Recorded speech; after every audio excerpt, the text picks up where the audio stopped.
Our feature today is on Angora. It's our wild fiber that comes from the smallest fiber animal, the Angora rabbit. And there are lots of different types of Angora rabbits, but what I think is unusual is that we really have the monks, particularly the French monks, to thank for domesticating the rabbit back in 600 AD.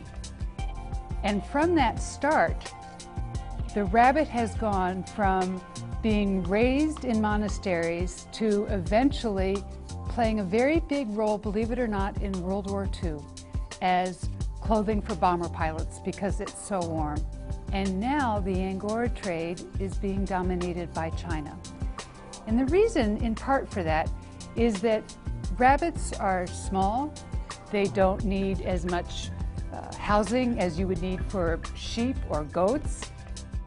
A family can raise quite a few rabbits in a very small area, and you can also eat a rabbit.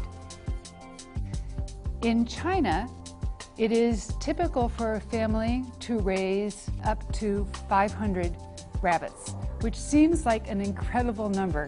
And when I went to China, I was very concerned about what I might see. And although I obviously only saw a very small part of the industry, it was very clear that because their livelihood depends on the welfare of the rabbit, they are kept in clean quarters. They are well taken care of. Overall, my opinion was very, very favorable. So the question is, what do we use Angora fiber for now? And it has always been a very fuzzy fiber. It's very warm, and you probably don't want anything that's made out of 100% Angora. It would just be it would be too warm. But it is blended, it is soft, it's extremely soft, and most people do like to blend it with finer wools. However, there are still some garments that are made that are 100% Angora, and when you find those, you have to be careful because there's a very high probability that they can felt. Rabbits, although they are very small in size, they're very high in maintenance.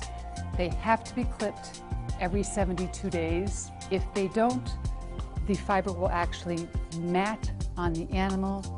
The animal can get wool block and eventually die.